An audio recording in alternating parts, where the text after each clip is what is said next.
You see the sexy, handsome, just chiseled face? Some ugly. It's brought some very ugly as well. Come and tap in with the Jacksons. We living, we learning, we laughing. No capping, we all about action, yeah. Jesus is our main attraction. We glorify him with our passions. No capping, we all about action, yeah. Tap in with the Jacksons. Tap in with the Jacksons. You know we about that action. Tap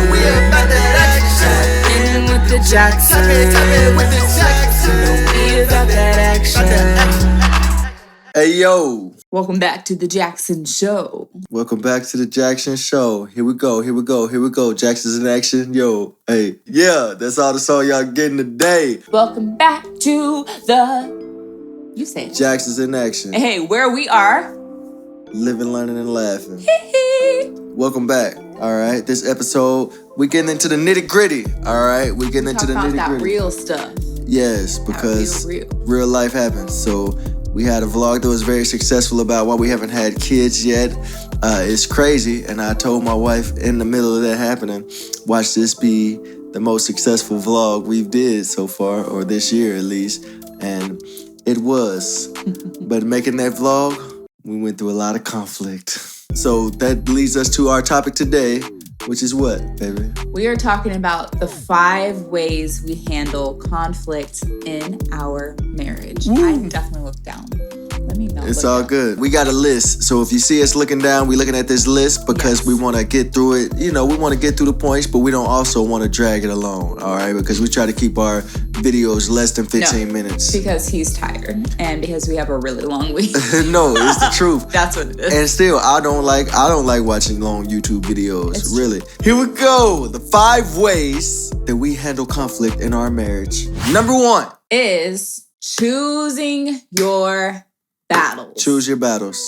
Choose your battles. Facts are your spouse is human and they are going to get on your ever-living last nerve. Everlasting.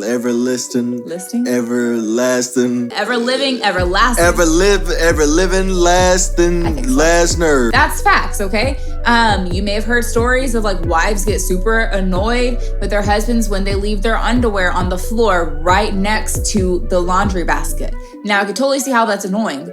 But for me, that is a battle I choose not to fight, okay? Because there's other things that I would rather spend my time and energy on because they're more important to me. For sure. Even in real life, sometimes you got to choose your battles. If you got friends or if you got family members, like, I'm sure they do some things that annoy you, but you don't bring it up all the time because you know, like, hey, I'd rather just keep the peace. Mm-hmm. Now, if it need to be brought up, you gonna bring it up. But sometimes you just got to choose to just let it be and live your life. Number 2 is communication. Communication. And I'm going to lead on this one. Go ahead. Communication is, sometimes you just fight it out.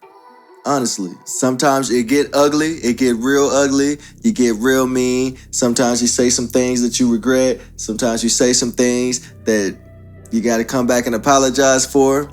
But sometimes you just fight it out. You know, like, and that is not the healthiest way. All right, that's the most fleshly way. That's how. But sometimes, you know, you just gotta let them have it. But the reason behind that is because, for example, we are both 2 pretty strong-willed people. Very strong-willed. He's especially strong-willed. I never realized how strong-willed I was until I married him. But on the flip side, because he's so strong-willed, it's caused me to have to just step my stubbornness up just a bit, because sometimes that's the only way to get through to him. It's just to like pound the hammer to the nail until he gets what I'm saying again. And so that's why, again, it's important to choose your battles. You see this beautiful angel face? Ooh, yeah, she a beautiful angel face, but you see the sexy, handsome, just chiseled face? Some ugly. It's brought some very ugly as well. Yes, we've gotten super, super ugly with each other because that's real. That's life. Like, that's called intimacy. into me you see.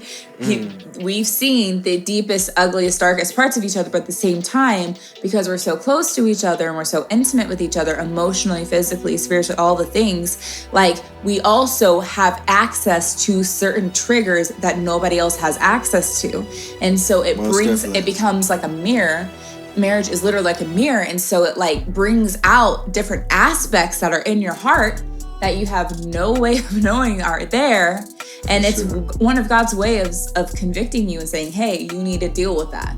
Number 3. Which is? Space. And I'm out of space because it's late, as always, when we shoot these vlogs. Pray for us. And I had coffee, like always, because y'all know your girl got to have her coffee. Yes. So space.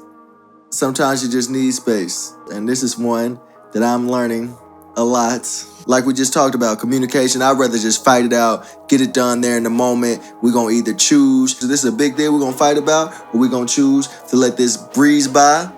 And if it come back up, then we address it then. So I'm one of them, like get it over, get it done with. My wife, on the other hand, is like, give me space. I need some space to calm down. I need space. Don't touch me. Don't touch me right now. I'm mad. One of my biggest battles has been with anxiety. And so when I get that worked up, my anxiety is starting to rise. And like if feeling forced to have to fight through an emotionally challenging or heightening situation increases my anxiety even more. And I feel like I'm about to like explode. And there has been situations and times where I have exploded in really, really unhealthy ways. And it's because I didn't take the time to step away, calm myself down, bring my anxiety back down, center myself, all the things to be able to have that conversation healthfully. That's that. But then also sometimes when it comes to space, sometimes you're just hungry. Literally, sometimes you need space because you need to go eat. Sometimes you're tired and so you need to respect each other's space because you're just tired. It's simple things like that. If we're ambiverts, we're extroverted and introverted at the same time. So when our social meter runs out, we need space. So the second half to that point is also sometimes you just need to take some space and literally go to God about it. Especially when it's like bigger situations, bigger topics, especially when you get really frustrated, things get really heated. Sometimes you need to take a step back and go get into your word, go get in some quiet time and literally just talk to God. And allow him to lead you in that situation. Amen. And number 4 is? Go to family or some other trusted, mature couple.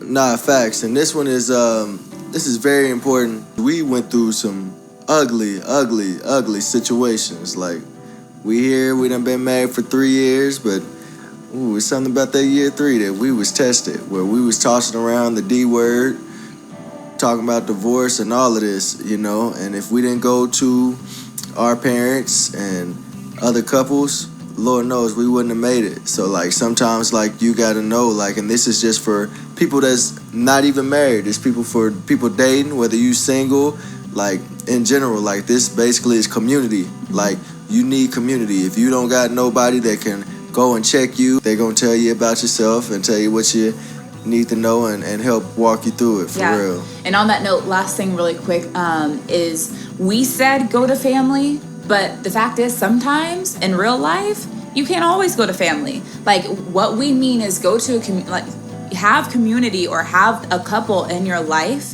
even if it's therapy, that you can go and they believe in marriage, or believe in your marriage and want to see you guys succeed to the very end. People who aren't afraid to call you out and call it how they see it, but also are going to pour back into your marriage as well. That's why we go to his parents oftentimes, because we know that they can see our ugliest of ugly side, and they're not gonna look at us any differently. Right. And it's also like their specialty, so it's not just it's not like normal parents. Like they have a marriage ministry. So it's what they do, and so like so find those people, because a lot of, like my wife said, a lot of people you probably don't, like I was just talking to a friend this weekend, a lot of people don't got examples of godly relationships and their parents. So you need to find that, whether it's at a church, a couple at a church, or, you know, somebody else you cross path with that you know is legit. Yeah. So because we all need mediators. Sometimes somebody be right in the middle, somebody neutral, who can better explain to your spouse. Yeah, we all need community. For real. Number 5, that is humility. And what I mean by humility is there are moments and there are times where you are up to boiling. Just want to let her have it. Never been triggered in the ways that this person has triggered you. But there comes a point where you have to remember that at the end of the day, I love this person and they love me. Mm-hmm. So I need to swallow that massive, terrible, bitter, ugly, horrible humility pill and walk my happy self back out there and fight for my marriage. That's facts. There are times, and I said he's better at this than I am, because he really, like, most of the time, he's the one coming back in there and was like, let's fight for this. Let's calm down. Let's actually work. You gotta fight, man. You gotta fight. All right, and we got a little bonus part. Bonus point is learning each other, which we still doing. That's why we say, and we're the Jacksons in action, and we're doing what? We're living, we learning, and we learn. We learning each other. We learning how your partner handle conflicts. Like my wife said earlier, we learning triggers. We're learning. I can't. I'm the fact that you literally are reading it word for word. Reading it word for word. This is good. Sometimes you take notes. Pastors be reading for their notes when they giving sermons. Many areas of conflict for us has been due to overlooking or not being aware and sensitive. And that's very true. Aware and sensitive too. We haven't been sensitive to when the other is battling spiritually, their needs, and their love language. Yes. And that's true.